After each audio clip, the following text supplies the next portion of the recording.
The Adamic language and the tongue of angels are the same heavenly language.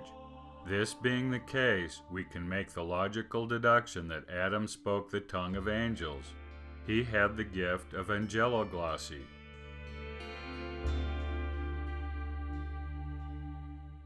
Adam was not alone in this gift. He taught his posterity to write, at the very least, in the heavenly language. Moreover, those who called upon God were given the gift of angeloglosy as well.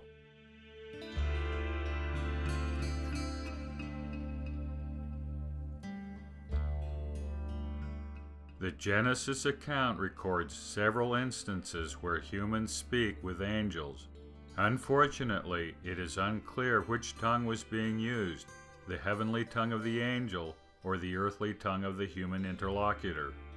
The Exodus account is quite different from Genesis with regard to the tongue of angels.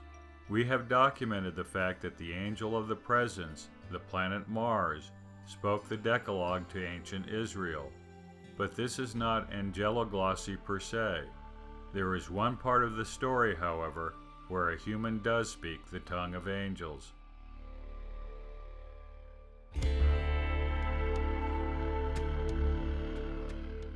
When Moses returned from his first encounters with Pharaoh, he was dismayed, for he had failed. Not only had Pharaoh rejected his demand to release Israel, he made the labors of Israel more onerous by denying them straw to make the bricks. Presumably, Moses spoke in Hebrew or in Egyptian with Pharaoh. The next visits would be quite different.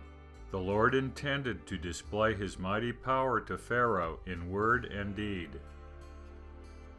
When Moses returned from speaking with Pharaoh, he complained to the Lord.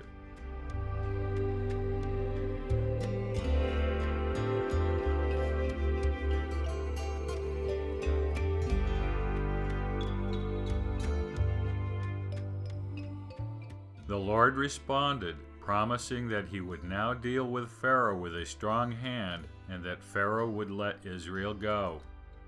But first, the Lord had a message for Israel.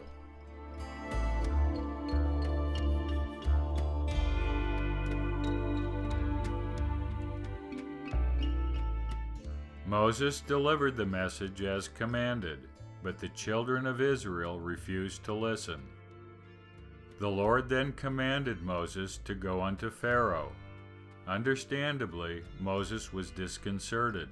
He didn't understand how he could successfully convince hard-hearted Pharaoh to let Israel go when he had failed to convince his own people. What Moses did not understand and could not have known was that this time around the communication would be transmitted with great power. On the surface, the next commandments from the Lord appear no different than his previous commandments. Moses would tell Aaron the words he received from the Lord, and Aaron in turn would speak them to Pharaoh.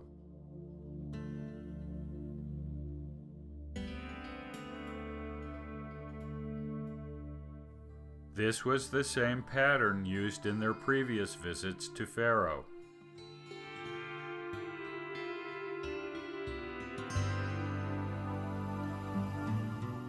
Yet there is a subtle difference. The Lord will make Moses a god to Pharaoh, and Aaron will become his prophet. Biblical commentators construe this arrangement to mean that Moses will act in behalf of God with his power and authority, while Aaron will declare the word to Pharaoh.